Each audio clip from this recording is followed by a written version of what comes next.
Magandang hapon po sa inyo, Mr. Romel Taguinod. Okay. Alam nyo na meron kayong warrant of arrest kaya napunta kayo rito. Nitong ano lang sir, November 28. Okay. Una sa lahat, salamat po sa inyong tiwala. At tulad ng sinasabi ko palagi rito, ang kapalit po ng inyong tiwala sa akin, sisiguraduhin ko po ang inyong kaligtasan na wala hong mangyari sa inyo, na kayo po ay makakarating may hatid doon sa korte na kung saan nanggaling itong warrant ng matiwasay at walang mananakit sa iyo sa loob ng kulungan. Yan po siguraduhin ko. Salamat yung sir. safety niyo po, 100% assured. Yan po yung kapalit ng inyong tiwala. Now, meron kayong gustong sabihin, sir? Bago kayo mamaya kunin ng mga pulis. Ano sir, yung security kasi may umaligid sa bahay. May umaligid-aligid. Okay. Hindi ko naman kasalanan to. Pero harapin ko na malinis ko yung pangalan ko. Okay. Pero nag-hearing na at sa piskalya, napadalan ho kayo ng sabina at nasagot niyo po yun. May abogado ho kayo. Wala po sir. Kaso lang, yan sir hindi, walang dumating sa akin na sagbina kasi since August 21, 2014, nagsama na kami. Hindi na ako umuwi ng Cagayan until sa ngayon po. Alam niyo po itong binibintang sa inyo? Hindi, wala akong personal knowledge, sir. Okay. Bakit niyo po alam na kayo po yung may warrant? Kasi November 28 ni last year, may pumunta daw sa bahay. Daw sabi ko kasi sabi nung may-ari nung inupahan namin na may pumunta daw na mga lalaki, hindi nagpakilala. Tinanong kung sino po sila. Sabi niya, taga R2 po kami. Sabi raw ng ganun. Pero may baril daw silang dala. Regional intelligence po yun, pag R2. Apo. Ngayon, sabi niya, mag-ano kayo muna. Sabi niya, wag mo muna ipakita si Romel kasi ayaw nilang magpakilala. Sabi ng may-ari ng bahay. Ito pong kaso na ibinibintang sa inyo, dinidinay niyo po? Apo, sir. Na mali itong binibintang sa inyo. Yes, sir. Magandang hapon po sa inyo. Attorney Ronquillo, sir. Senator, sir. Meron pong warrant of arrest na pinirma ni Judge Pablo M. Agustin. Kayo po ata nag-file ng kaso against him, tama?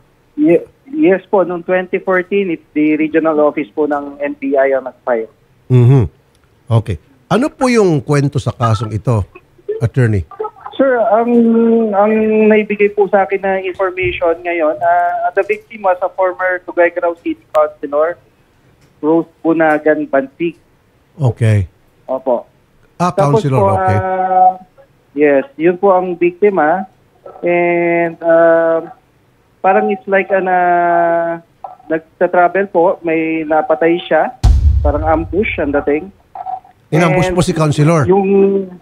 Opo, parang ganun po ang nasa information. And yan pong si Romel Taguinod, isa sa mga suspect po na lumabas during the investigation. Okay, sige. At ang sinasabi niya po kasi hindi raw siya nakatanggap ng sabina mula sa piskalya. So anyway, sabi ko sa kanya, kumuha siya ng lawyer. Meron naman yung Public Attorney's Office, Mr. Taguinod. Pwede namin kayo refer para yung PAW mula ngayon, yun ang magsisilbing abogado mo. Yes, sir. Galing po sa gobyerno yan. Okay? Yes, sir. Sige po.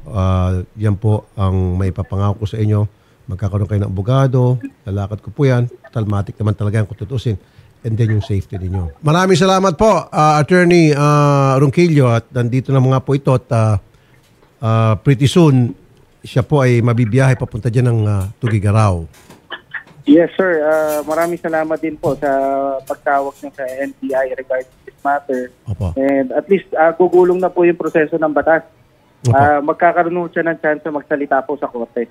Tama po. Ihatid po siya dyan ng PNP sa korte at sige po para gumulong na yung kaso. Salamat po, Attorney Ronquillo, sir. Yes, sir. Salamat, Senator. Thank you po. Magandang hapon po, Colonel Urani, sir. Yes, sir. Senator, magandang hapon din po sa inyo po. Gusto ko lang po mag-garanti ang safety ng isang surrendery sa amin pumunta sa programa. Sabi ko, kapalit ng kanyang tiwala, walang mangyari sa kanya. Kasi yan ang concern niya po. Pinupunta-punta daw siya ng R2 sa bahay niya, paligid-aligid. Yung pala, meron siyang warrant. Sabi ko, sige, kapalit niyan. Magiging matiwasay yung pagdating mo dyan sa korte na kung saan ang galing warrant. So, Colonel, i-assure nyo sa akin yung safety nitong si Mr. Taguinod. Yes, sir. We will assure you yung safety po niya, sir. Kung may mga information po siya, sir, na nalalaman regarding doon sa pag-ikot doon sa mga properties niya, sa mga residents niya, it is because, sir, meron po tayong mga personnel na hinahanap din po siya, sir. Kaya nagpapasalamat kami, sir, dahil kusa na po siyang sumuko at para po matanggal na rin po siya sa top most wanted namin, sir. Narinig mo, Mr. Taguinod, kaya talagang legit yon yung pag-casing sa iyo. Dahil hinahanap ka, dahil mayroon naman talagang warrant. Ginagawa lang ng ating kapulisan yung kanilang trabaho. Yes, sir. Ganun yon. Okay. Sige po, Colonel. Magtawagan ulit tayo mamaya. At ito ay tungkol sa kanyang safety para makarating siya sa korte sa sala ni Pablo Agustin, judge, ng maayos. Thank you po, Colonel. Yes, sir. Maraming salamat din po, Sir Senator. Magandang hapon po sa inyo, mga sir. Magpakilala po kayo, sir. Magandang hapon po sa lahat. Ako po si Police Lieutenant Michael Saremo, ang Deputy Chief po ng Substation 5 ng Mandaluyong City Police Station po. Okay. Kayo naman, sir, pakilala. Magandang hapon po sa lahat. Ako po si Patrolman Pedro Karangian ng Substation 5 po. Ayun. Okay. Since kayo po nakasakop sa aming lugar dito, kaharap po natin si Mr. Taguinod. Siya po yung nakasulat sa warrant. So tulad ng dati, pinasabi ko rito, i-guarantee nyo sa akin yung kanyang safety, sir, na walang mangyari sa kanya. Sigurado po yan, sir. Igagarantiya namin ang safety ni Mr. Taguinod habang nasa kustodya namin siya, sir. So ano magiging proseso nito, sir? Nakausap ko na po yung PNP Tugigaraw, ginaranti na yung safety niya. Paano po ibibiyahe ito? So ito po, sir, si Mr. Taguinod, pansamantala po, i-detain muna natin siya sa Custodial Facility Unit ng Mandaluyong City, sir. Habang inaantay po yung commitment. Pero po, sir, kung susundin ng i-assist na lang namin sa mga papeles po. Siguro, sir, mamaya pag mag-usap kayo ng Tugigaraw PNP kung paano yung turnover. Yes, sir. Diba? Ang importante sa akin, makarating siya sa korte ni Judge Pablo Agustin na maayos. Opo, sir. And then, kukunan ka namin abogado. Mrs., wala kang gustong sabihin? Last word? Yung gusto ko lang po sanang sabayan siya, sir, papuntang Tugigaraw kasama yung biyenan ko po. Sige po, sige po. Thank you Masusunod po po. yun. Yun lang Karapatan niyo po yun. Wala namang bawal. Hindi naman bawal yung samahan niyo siya. Para naman medyo lumakas ang loob niyang, di ba? Harapin yung kanyang kaso. Thank you po, sir. Salamat po, ma'am. Yun lang po, ma'am. Okay. Sarge, thank you so much. Basahan ka muna ng Miranda rights and then ipoprocess ka. Tayo po ay naaresto namin sa visa ng warrant of arrest na inisyo sa Regional Trial Court Branch 10 na may kasong murder na nilagdaan ni Pablo M. Agustin, judge noong February 3, 2017. Romel Taguinod, may karapatan kang manahimik. Anumang sabihin mo ay maaaring gamitin pabor o laban sa'yo sa namang korte dito sa Pilipinas. May karapatan ka din kumuha ng sarili mong abogado. Yun yung pinili. Kung wala kang kakayahan, bibigyan ka ng pamahalaan. Naiintindihan mo ba?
Sir Romel, may assure po namin sa inyo yung inyong safety and syempre po aasikasuhin lang po natin yung mga ilang papeles po and then yung mga documents po para po successfully ay ma-turn over po kayo ng maayos doon po sa Tugigaraw City, Cagayan po. Okay po? Okay po, mama. Sana maasa ako sa safety ko sa tulong ng RTIA. At sana makasama ko rin pa rin kayo hanggang sa pag-uwi ko ng Cagayan for safety po.